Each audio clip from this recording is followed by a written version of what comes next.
በዚህ ሰዓት በእግር ኳስ ብዙዎችን እያነጋገረ የሚገኝ አንድ ጉዳይ አለ። ይኸውም የእንግሊዝ ፕሪሚየር ሊግ ምርጡ የአማካይ መስመር ተጫዋች ማን ነው የሚለው ጥያቄ ነው። ብዙዎች የተለያዩ የአማካይ መስመር ተጫዋቾችን በፕሪሚየር ሊጉ ያነሳሉ። ራያን ግራቨንበርች ከሊቨርፑል ከተጠቃሾቹ የአማካይ መስመር ተጫዋቾች መካከል አንዱ ነው። ነገር ግን ባሳለፍነው ሳምንት በለንደን ደርቢ ቼልሲ ቶተናምን ካሸነፈበት ጨዋታ በኋላ የቼልሲው ግብ ጠባቂ ሮበርት ሳንቼዝ አንድ አስተያየትን ሰጥቶ ነበረ። ይህ ተጫዋች በአስተያየቱ የፕላኔታችን ምርጡ የአማካይ መስመር ተጫዋች የቼልሲው ሞይሰስ ካይሴዶ ነው የሚል አስተያየት ነበር የሰጠው። የቼልሲው የአማካይ መስመር ተጫዋች ሞይሰስ ካይሴዶ ከዚህ ባለፈ የአርሰናሉ የአማካይ መስመር ተጫዋች ዴክላን ራይስ በአሁኑ ሰዓት ብዙዎቹን እያነጋገሩ ይገኛሉ። ለእናንተ ምርጡ የአማካይ መስመር ተጫዋች በፕሪሚየር ሊጉ ማን ነው? ከዚህ ባለፈ በሊጉ ምርጥ አማካዮች ለመባል ምን ነገሮችን ተጫዋቾች ማሟላት ይጠበቅባቸዋል? ቁጥሮችስ ምን ይላሉ የሚለውን እስከ ቪዲዮ መጨረሻ ድረስ ከኛ ጋር አብራችሁ ከቆያችሁ የምንነግራችሁ ይሆናል። ሰላም ጤና ይስጥልን። የተወደዳችሁና የተከበራችሁ ውድ ቻናላችን ተከታታዮች እንዴት ናችሁልን? እግዚአብሔር ይመስገን እኔ በጣም ደህና ነኝ። የምትገኙት አራዳ ሜዳ ኦፊሻል ዩቲዩብ ገጻችን ላይ ነው። ለቻናሉ አዲስ ከሆናችሁ የዩቲዩብ ገጹን ሰብስክራይብ በማድረግና የደወል ምልክቷን በመጫን የቻናላችን ቤተሰቦች እንድትሆኑ የአክብሮት ግብዣችን ነው። ቪዲዮውን ስትጀምሩ ዩቲዩብ ፕሮግራሙን ለብዙዎች እንዲያደርሰው ላይክ እያደረጋችሁ መጀመራችሁን አስታውሱ። የአራዳ ሜዳ ኮሜንታተር ተስፋ ወርቅ ሉል ሰገድ አብሬያችሁ ቆይታ አደርጋለሁ። እንግዲህ በዛሬው ፕሮግራማችን ክፍል ደግሞ የፕሪሚየር ሊጉን የአማካይ መስመር ተጫዋቾችን የምንመለከት ይሆናል ማለት ነው። እኔ የተለያዩ ጉዳዮችን አነሳለሁ፣ ስታቶችን አቀርባለሁ። ከዛ ደግሞ እናንተ የሊጉ ምርጡ የአማካይ መስመር ተጫዋችን በኮሜንት መስጫው ላይ ሀሳቦቻችሁን ታጋሩናላችሁ ማለት ነው። ስለዚህ በዓለም ላይም ከዚህም በተጨማሪ ደግሞ በአውሮፓም በእንግሊዝ ፕሪሚየር ሊግም የእናንተ ምርጡ የአማካይ መስመር ተጫዋች ማን ነው የሚለውን በኮሜንት ላይ የገባችሁ ሀሳቦቻችሁን ልጽፉልን ትችላላችሁ። እንግዲህ እንደዚህ አይነት መከራከሪያዎች ብዙ ጊዜ የተለመዱ ናቸው። በተለይም ማን ነው ምርጥ ተከላካይ፣ ማን ነው ምርጥ ግብ ጠባቂ፣ ማን ነው ምርጥ አጥቂ፣ ከዛ ደግሞ ማን ነው ምርጡ የአማካይ መስመር ተጫዋች የሚለው አይነት ማነጻጸሪያዎችን ማንሳት የተለመደ ጉዳይ ነው። በተለይም ደግሞ ፕሪሚየር ሊጉን በተመለከተ ሌሎቹ በአውሮፓ ሊጎችም ላይ የሚሰጡ ሀሳቦችን በተመለከተ የትኛው ተጫዋች ነው በሚጫወትበት ስፔሲፊክ ዘርፍ ወይም በዲፓርትመንቱ ላይ ምርጡ ተጫዋች ማን ነው የሚል ጥያቄ ይነሳል። እንደውም በቅርብ ዓመት ውስጥ ካስታወሳችሁ ምርጡ የተከላካይ መስመር ተጫዋች ማን ነው? የማንቸስተር ዩናይትዱ የተከላካይ መስመር ተጫዋች ሊዛንድሮ ማርቲኔዝ ነው ወይስ ደግሞ የአርሰናሉ ዊሊያም ሳሊባ ነው የሚል ጥያቄ ተነስቶ ብዙዎች ሲከራከሩበት እንደነበር አስታውሳለሁ። ልክ እንደዚህ አይነት ጥያቄዎች ናቸው በእግር ኳሱ ሲነሱ የምንመለከተው። ሆኖም ግን በተለይ ደግሞ በሊጉ አሁን ባላቸው ፐርፎርማንስ የትኞቹ አማካዮች ከፊት ይቀመጣሉ ወይም ዘ ቤስት ምንለው አማካይ ማን ነው የሚለውን እናነሳለን። እንግዲህ በፕሪሚየር ሊጉ በጣም ብዙ ምርጥ የአማካይ መስመር ተጫዋቾችን በታሪክ ተመልክተናል። በዩናይትድ በኩል ፖል ስኮልስ፣ በቼልሲ ፍራንክ ላምፓርድ፣ በሊቨርፑል ስቴቨን ጄራርድ፣ እንዲሁ ደግሞ በአርሰናል እነ ፓትሪክ ቬራ፣ እነ መሱት ኦዚል እንደዚህ አይነት ተጫዋቾች በተደጋጋሚ ጊዜ ሲጠሩ እንሰማለን፣ እናስተውላለን። በእግር ኳስ የመመልከት ጊዜያችንም የተመለከትናቸው ምርጥ የአማካይ መስመር ተጫዋቾች አሉ። ሆኖም ግን ቅድም እንዳልኳችሁ ልክ በባለፈው ቼልሲ ቶተናምን ካሸነፈ በኋላ በፕላኔታችን ምርጡ የአማካይ መስመር ተጫዋች በዚህ ቦታ ላይ ሞይሰስ ካይሴዶ ነው የሚል ሀሳብ ነበረ ሮበርት ሳንቼዝ የሰጠው። እንግዲህ ለቡድን አጋሩ ከፍተኛውን የሆነ ቦታ ሰጥቶ እሱ ነው የዚህ ቦታ ምርጡ ተጫዋች የሚል ሀሳብን ሰጥቷል። ከዛ በኋላ ነው ብዙ መከራከሪያዎች ሲነሱ የነበረው። ኢቨን ዚ አትሌቲክም እስቲ ከሁለቱ ማን ነው በጣም ምርጥ የሚባል የአማካይ መስመር ተጫዋች ማን ነው የሚል ጥያቄ ጠይቆ ቮትም አስቀምጦ ነበርና 49% ለዴክላን ራይስ የተሰጠ ነው፣ 51% ደግሞ ሞይሰስ ካይሴዶን የመረጡ ናቸው ማለት ነው። ነገር ግን ሁለቱን ተጫዋቾች በቦታቸው ምርጥ የአማካይ መስመር ተጫዋቾች ናቸው ብለን ብንጠራም ሌሎች ደግሞ የአማካይ መስመር ተጫዋቾች በተለያዩ ሊጎች ላይ ይገኛሉ። እነዚህን ተጫዋቾችን ማንሳት በጣም አስፈላጊ ነገር ይሆናል። ለምሳሌ ቅድም መግቢያ ላይ እንዳነሳሁት የሊቨርፑሉ የአማካይ መስመር ተጫዋች ራያን ግራቨንበርች ከነዚህ ምርጥ የአማካይ መስመር ተጫዋቾች መካከል አንዱ ነው። እንደምታስታውሱት ተጫዋቹን ያስፈረሙት የቀድሞ የሊቨርፑል አሰልጣኝ የርገን ክሎፕ ነበሩ። ግን በሳቸው ስር ተጫዋቹ እንደውም ሪትም ውስጥ ለመግባት በጣም ተቸግሮ ነበረ። በሚፈለገው ልክ ፐርፎርም ለማድረግ የሚፈለግበትን ሚና በአግባቡ ለመወጣትና በከፍታው ደረጃ ላይ ለመቀመጥ በጣም ተቸግሮ ነበር። በኋላ ግን አርነ ስሎት ከመጡ በኋላ ደግሞ ተጫዋቹን በጣም ወደ ከፍተኛው ደረጃ ላቅ ወዳለው ደረጃ እንዲመጣ እንዲሁም ባየር ሚኒኮች በዚህ ተጫዋች በጣም እንዲቆጩበትና እንዲጸጸቱበት የሚያስችል ፐርፎርማንስ ነበር ያሳየው። በባለፈው ዓመት ሊቨርፑል ሻምፒዮን ሲሆን የዚህ ተጫዋች ሚና በጣም ከፍተኛ ነበረ። ሲጫወት በጣም አስገራሚ ነው።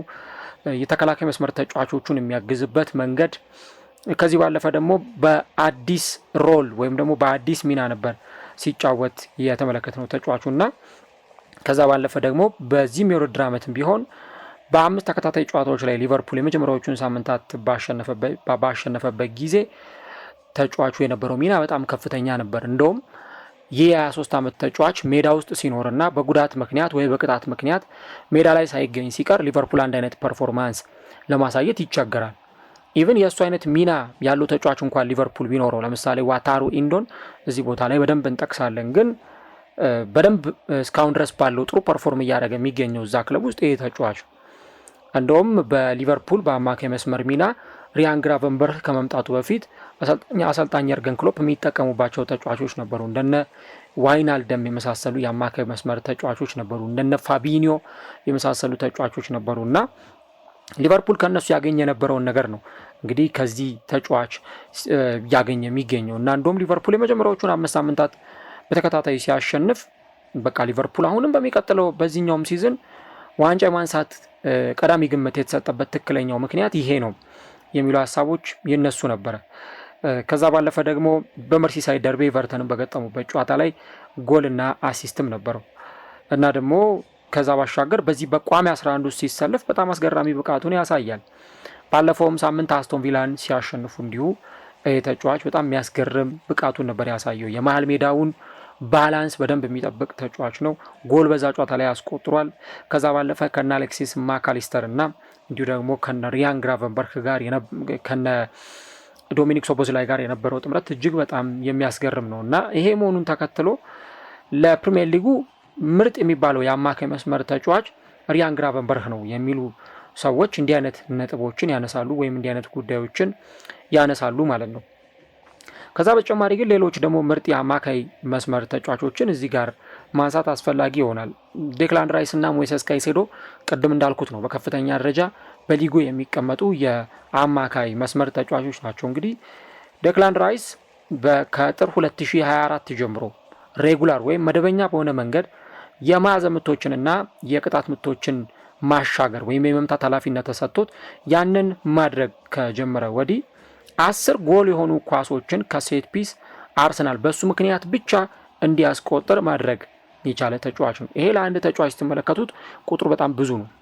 ለምሳሌ ትላንትና በነበረው ጨዋታ ላይ አርሰናል ስላቪያ ፕራሃን ሲያሸንፍ ኒኮላይ ዮቨር የአርሰናል የቆሙ ኳሶች ወይም የሴት ፒስ አሰልጣኝ እዛች ተች ላይ ነው ላይ ቆሞ በተደጋጋሚ ጊዜ ለተጫዋቾቹ ምክር ሲሰጥ ስንመለከተው ነበር እና የኒኮላይ ዮቨርም ሆነ የአርቴታ የቆመ ኳስ ውጤታማ እንዲሆን እነዚህ ተጫዋቾች ያስፈልጋሉ። እነ ዲክላን ራይስ እነ ቡካዮ ሳካ ማለት ነው።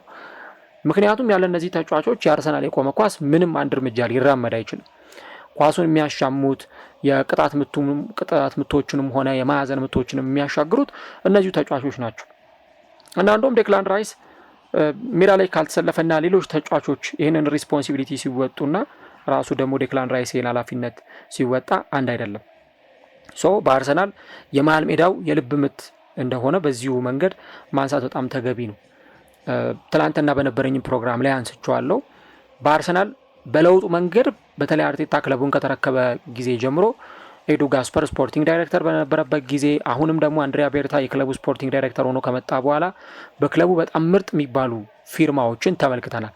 ግን የዴክላን ራይስ በጣም ምርጥ የሚባለው ዝውውር ምናልባትም በባለፉት ጥቂት ዓመታት ከተመለከትናቸው ዝውውሮች ትራንስፎርማቲቭ ወይም ሙሉ በሙሉ የአርሰናልን አጠቃላይ መንገድ የቀየረው ዝውውር ይሄንኛው ነው የሚል እምነት አለኝ እኔ በግሌ። ምክንያቱም በሊጉ ከተመለከትን በዲስታንስ በጣም በጥሩ መንገድ እየተጫወቱ ከሚገኙ ጥቂት የአማካይ መስመር ተጫዋቾች መካከል አንዱ ዴክላን ራይስ መሆኑን ማንሳት ያስፈልጋል።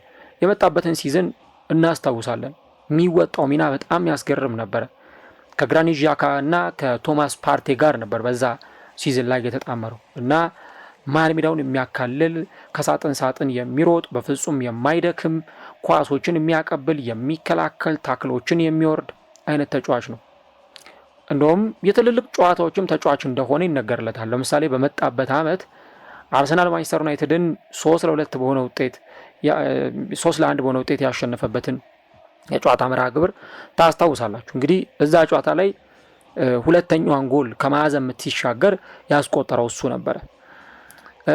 አርሰናል ከቼልሲ ጋር 2-2 በተለያየበት ጨዋታ ላይ በስታንፎርድ ብሪጅ ለአርሰናል ጎል አስቆጥሮ እንደነበር ታስታውሳላችሁ። ከዛ ደግሞ በባለፈው አመት እንደዚሁ ማንቸስተር ዩናይትድ ላይ ጎል ማስቆጠር የቻለ ተጫዋች ነው። አንድ ዘነጋውት እንጂ በጣም የሚያስገርም ኳስ ይዞ ወደ አርሰናል የግብ ክልል ሲሄድ የነበረ ተጫዋች ነበር ብቻውን። ምናልባትም ከሪያ ጋር ፊት ለፊት ተገናኝቶ ያንን ኳስ ለማስቆጠር የተቃረበ ተጫዋች ነበር። ታክል ገብቶ ያንን ኳስ ያስጣለበት መንገድ እጅግ በጣም ግሩም ነው። አርሰናል ሪያል ማድሪድን በኤምሬትስ እንዳይሆኑ አድርጎ ሲያሸንፍ የዴክላን ራይስ 2 የቅጣት ምት ጎሎች ተጠቃሾች ነበሩ። ስለዚህ የዚህ ተጫዋች ሚና እጅግ በጣም ከፍተኛ መሆኑን ማንሳት ያስፈልጋል። ቴክኒካሊ እጅግ በጣም ጥሩ ፐርፎርማንስ የሚያሳይ ተጫዋች ነው። አሁን እንግዲህ 26 ዓመቱ ላይ ነው የሚገኘው የተጫዋች እና በእንግሊዝ ብሔራዊ ቡድንም የብሔራዊ ቡድኑ ተመራጭ ተጫዋች ነው እና አርሰናል ከ100 ሚሊዮን ፓውንድ በላይ ለዚህ ተጫዋች ኢንቨስት አድርጎ ተጫዋቹን ወደ ክለቡ ያመጣው ለዚህ ነው እንዲባል ያስቻለ ትልቅ ብቃት ነው ሜዳ ላይ ሲያሳይ የተመለከት ነው እና ቅድም እንዳልኩት ነው በቃ ማይደክም አይነት ተጫዋች ነው። ለአርሰናል ደግሞ የሴት ፒስ አማራጭ በሆነበት ጊዜ ይህን ነገር ሲያደርግ ተመልክተናል። ከዛ ደግሞ ካፕቴን ዊዛውት አርም ባንድ ያላደረገ ወይም የካፕቴንነት አርም ባንዱን ያላደረገ ግን ካፕቴን ነው። ለዛ ነው ብዙዎች እንደውም ከማርቲን ኦዴጋርድ ይልቅ ዴክላን ራይስ አምበል ቢሆን የተሻለ ነው የሚሉት። ግን ዴክላን ራይስ አምበልም ባይሆን ቲሙን የሚመራበት መንገድ ራሱ እጅግ በጣም የተለየ እንደሆነ ማንሳት ይቻላል እና በዚህ ሌቭል ደግሞ በአርሰናል አሁን አስገራሚ ብቃትን ነው ያሳየ የሚገኝ። የቀድሞው የአርሰናል የአማካይ መስመር ተጫዋች ፓትሪክ ቬራ የቀድሞው የአርሰናል አምበል ስለ ዴክላን ራይስ አንድ አስተያየትን ሰጥቶ ነበር እና እንደውም ፓትሪክ ቬራ ምንድን ያለው ዴክላን ራይስ ጥንቅቅ ያለ የአማካይ መስመር ተጫዋች ነው የሚል ሀሳቡን ነበር የሰጠውና ወደፊት መሄድ ይችላል፣ ኳሶችን ማሸነፍ ይችላል፣ በጣም ፓወርፉል ነው እና ደግሞ በዙሪያው ካሉት ሁሉ የተሻለው ተጫዋች እሱ ነው የሚል ሀሳብ ሰጥቶ ነበርና እስቲ ያስቡት ዴክላን ራይስን ከአርሰናል ስብስብ ውስጥ አውጡትና ከዛ እስቲ የአርሰናል ስብስብ ወይም ስታርቲንግ ላይንአፕ ምን ሊሆን ይችላል የሚል ግምት ውሰዱ እና ትክክለኛው ምስል የሚመጣው ዴክላን ራይስን እዛ ቦታ ላይ ስታስገቡት ነው። እና በጣም የሚገርመው ደግሞ ከማንኛውም ተጫዋች ጋር በተመሳሳይ ሌቭል ልክ መጫወት ይችላል። ለምሳሌ ቅድም እንዳልኳችሁ በመጣበት ሲዝን ምርጥ ተጫዋቾች ነበሩ፣ እነ ዣካ እነ ፓርቴ ነበሩ። በባለፈው አመት ደግሞ እንደዚሁ ዣካ አልነበረም ከፓርቴና ከማርቲን ኦዴጋርድ ጋር ተጣምሮ ሲጫወት ነበር እና እንደውም በዚህ የጨዋታ መርሃ ግብሮች ላይ ቶማስ ፓርቴ ያልነበረባቸው አንዳንድ ጨዋታዎች ነበር እና ሲናገር እኔ ቶማስ ፓርቴ ሲኖር በጣም ደስ ይለኛል፣ በነፃነት ይጫወታሉ ብሎ ሲናገር ነበረ። የ6 ቁጥር ሚናንም መወጣት ይችላል፣ የ8 ቁጥርን ሚና መወጣት ይችላል። አሁን እንደነ ዙቢሜንዲ እንደነ ፓርቴ አይነት ተጫዋቾች ካሉ ደግሞ የበለጠ ማጥቃቱን የሚያግዝ ተጫዋች ነው። እኔ በየጨዋታ ላይ አሁን አርሰናል ጎል ሲያስቆጥር የዚህን ተጫዋቾች አሲስት ነው ዝም ብለን ምን ቆጥረው ምን ያክል አሲስት አደረገ ለነማን ኳስ አቀበለ ነው ምናየው። ትላንት አሁን ኳስ አቀብሎ ነበር ለሜሪ ነው ያቀበለው ኳስ እንደነበር አይተናል። ከዛም በፊት በነበሩ ጨዋታዎች ላይ በፕሪሚየር ሊግም ቢሆን እንደዚህ አይነት ነገሮችን ሲያደርግ የተመለከትን ነውና ዴድ ቦል ስፔሻሊስት ነው። ኳሶችን የሚያቀብልበት መንገድ በጣም ጥሩ ነው እና የአርሰናል የመሀል ሜዳ የልብ ምት ነው እየተባለ ስለ ዴክላን ራይስ እንደዚህ አይነት ሀሳቦች የሚሰጡት ለዛ ነው እና ጎሎች አሉት፣ አሲስቶች አሉት። በየአመቱ ደግሞ በዚህ ፐርፎርማንስ ልክ ነው። አሁን ዴክላን ራይስ አንድ መናገር የሚቻለው ፕራይሙ ላይ የሚገኝ ተጫዋች ነው፣ ወይም አሁን ባለው ሁኔታ በቃ የብቃቱ ጣሪያ ላይ ነው የሚገኘው። በዚህ ሰዓት ተጫዋቹ ምንም ነገር ማድረግ የሚችልበት እድሜ ነው እና በትክክልም ያንን ነገር ነው እንግዲህ እየተመለከትን የምንገኘው። ዴክላን ራይስ የአርሰናል የመሀል ሜዳ የልብ ምት ነው። አሁን ደግሞ እንደነ ኤዜ ካሉ ተጫዋቾች እንደነ ዙቢሜንዲ ካሉ ተጫዋቾች ጋር በዚህ ቦታ ላይ ተጣምሮ ይሄን ነገር እያሳየ ይገኛል። እንግዲህ ከሞይሰስ ካይሴዶ ጋር ብዙዎች የሚያነጻጽሩትም ይህንኛውን ፐርፎርማንስ በተመለከተ ነው ማለት ነው። ከዛ ደግሞ ሌላኛው ልክ እንደነ ዴክላን ራይስ ሁሉ ደግሞ በዚህ በሊጉ በከፍተኛ ደረጃ የሚቀመጠው ምናልባትም ደግሞ ከዴክላን ራይስ ጋር የሚፎካከረው ተጫዋች ሞይሰስ ካይሴዶ ነው እና ሞይሰስ ካይሴዶ አሁን 24 ዓመቱ ላይ የሚገኝ ገና ከዚህ በኋላ ትላልቅ የፕራይም ጊዜያት የሚጠብቁት ተጫዋች እና ቼልሲን ከተቀላቀለበት ጊዜ አንስቶ ደግሞ ምን ያክል ምርጥ ብቃት ያለው ተጫዋች እንደሆነ እየተመለከትን እንገኛለን። እኔ በጣም የሚገርመኝ ቼልሲንም ከመቀላቀሉ በፊት በብራይተንም እየተጫወተ በነበረበት ጊዜ ሂ ኢዝ ዋን ኦፍ ዘ ቤስት በጣም ምርጡ የአማካይ መስመር ተጫዋች እንደነበር አይተናል። እና እኔ ካይሴዶ በተለይም በብዙ የጨዋታ መርሃ ግብሮች ላይ እንደተመለከት ነው ወይ ብዙ ጨዋታዎች ላይ እንዳየ ነው ለዛ ለሚጫወትበት ዲፓርትመንት ብዙ ነገሮችን ዴሊቨር ማድረግ የሚችል ብዙ ነገሮችን መስጠት የሚችል ተጫዋች እና የእያንዳንዱ ዓመታት ስታቱን ብትመለከቱ በእያንዳንዱ ዓመት ላይ ያለው ቁጥራዊ መረጃን ብትመለከቱ እጅግ በጣም ትገረማላችሁ። ለምሳሌ በ2024-25 የውድድር ዘመን 38 ጨዋታዎች ላይ እንግዲህ ተሰልፎ ተጫውቷል። ከነዚህ ጨዋታዎች እንግዲህ ሚረር ነው ይሄንን ስታት ይዞ የወጣው። ሚረርን ቼክ ብታደርጉ ልታገኙ ትችላላችሁ። 114 ሸርተቴዎችን የገባ ወይም ደግሞ 114 ሸርተቴዎችን ያደረገ ተጫዋች ነው።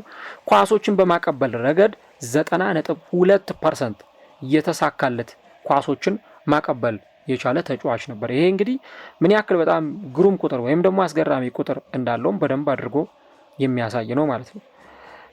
ከዛ በተጨማሪ ደግሞ ሌሎች ቁጥራዊ መረጃዎቹን ብትመለከቱ ኳሶችን ሪከቨር በሚያደርግበት ሁኔታ፣ ኳሶችን አሲስት በሚያደርግበት ወይም ደግሞ በሚያቀብልበትም ረገድ በጣም ጥሩ ጊዜን ማሳለፍ የሚችል ተጫዋች እንደሆነ በተለያዩ ጨዋታዎች ላይ ተመልክተናል። ልጁ በብራይተን በሚጫወትበት ጊዜ ሊቨርፑል ሊያስፈርመው በጣም ተቃርቦ ነበረ። በኋላ ግን ቼልሲ ወደዚህ ዝውውር መጣና የተጫዋቹን ዝውውር ራሱ ማኔጅ አድርጎ ይህንን ተጫዋች ወደዚህ ክለብ እንዲመጣ አድርጓል። አሁን ባለው ሁኔታ ከኤንዞ ፈርናንዴዝ ጋር የሚጣመር ተጫዋች ነው እና ቼልሲ በተለይም ደግሞ የቼልሲ ተከላካዮች ነፃነት ተሰምቷቸው የሚጫወቱ ከሆነ ሞይሰስ ካይሴዶ እዛ ቦታ ላይ ስለሚገኝ ነው ማለት ነው።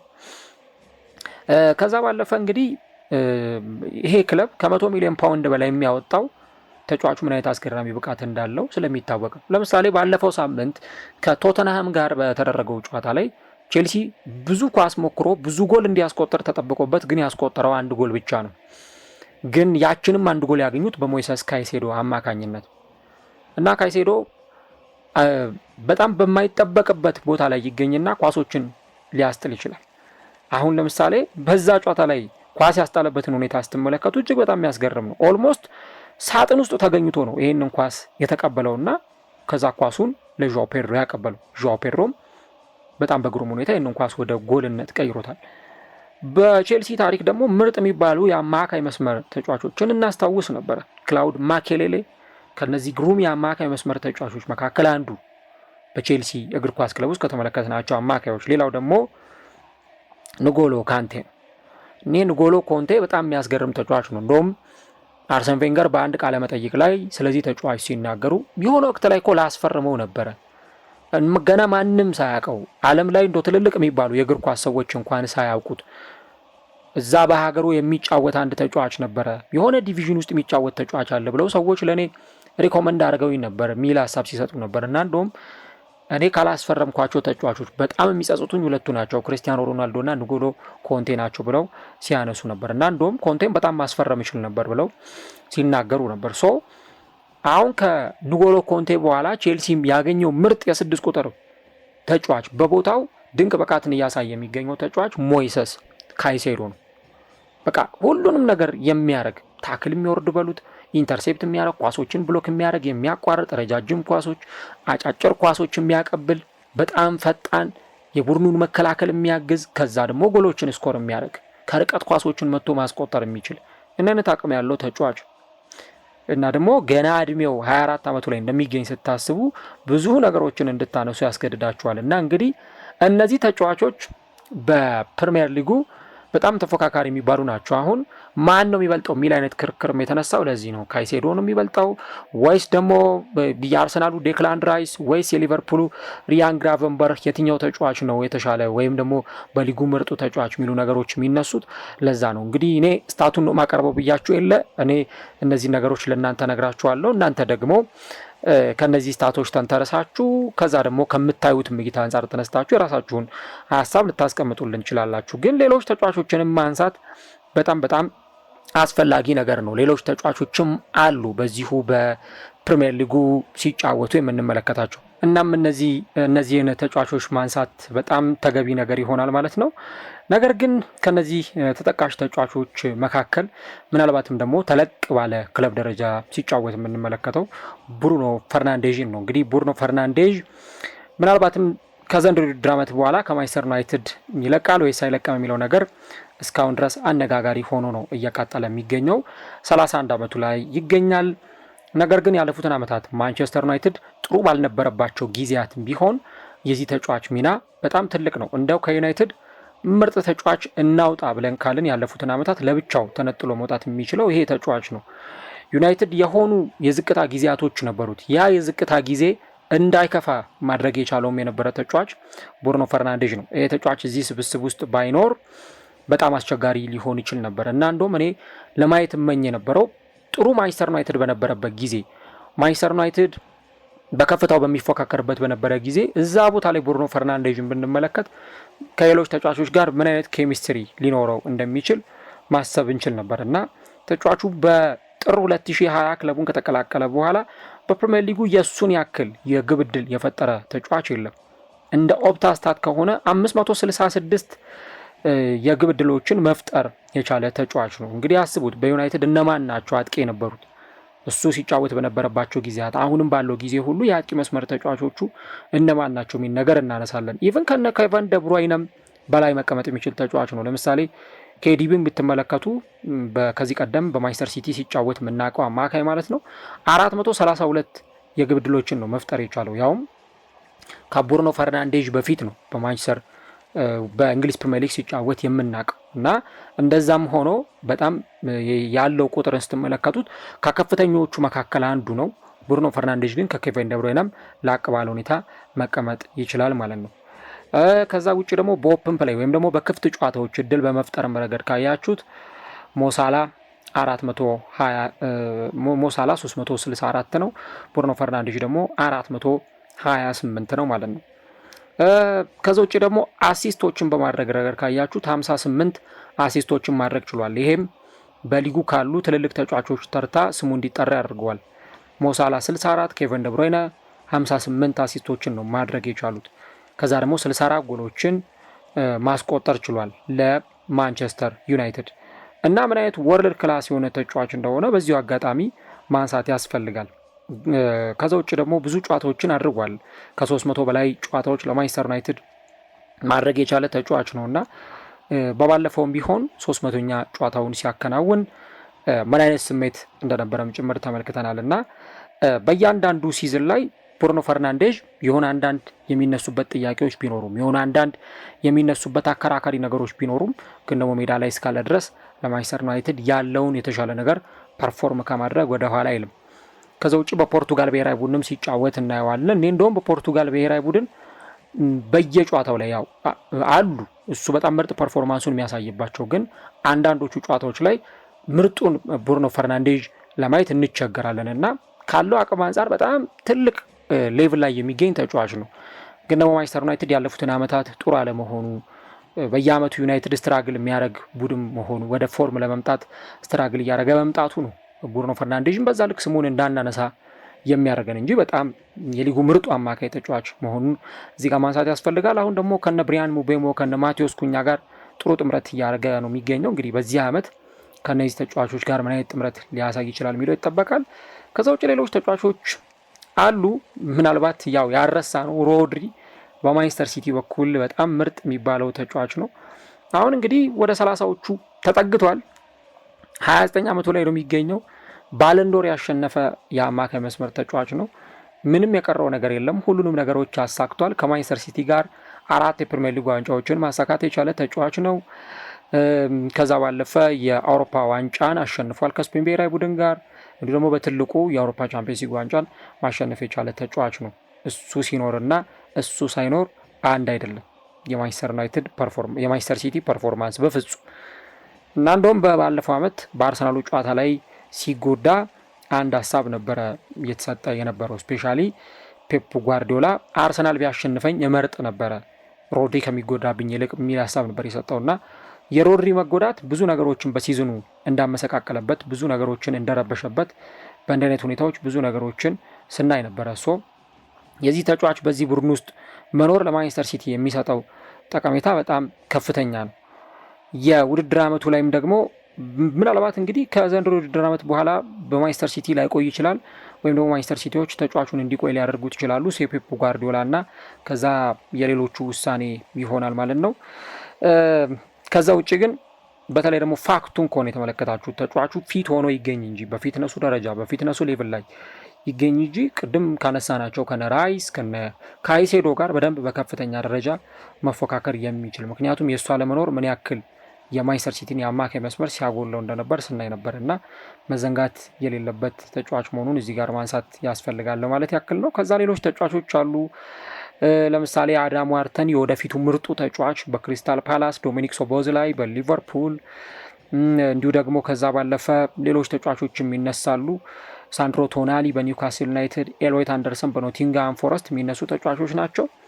ግን በከፍተኛ ደረጃ ደግሞ እነዚህ በተለይ ብሩኖ ፈርናንዴዝ፣ ዴክላን ራይስ፣ ሞይሴስ ካይሴዶ እንዲሁ ደግሞ ሪያን ግራቨንበርህ እና ሮድሪ የሚነሱ ተጫዋቾች ናቸው እና ከነዚህ ውስጥ እስቲ እናንተ የትኛውን ትመርጣላችሁ? እንደው ከድጋፍ ስሜትም ከቢያዝነትም ወጣ ብላችሁ ሀሳቦቻችሁን ጻፉልን እና የትኛው የአማካይ መስመር ተጫዋች ለእናንተ በጣም ምርጡ ነው የሚለውን ኮሜንት ላይ የገባችሁ ሀሳቦቻችሁን ጻፉልን።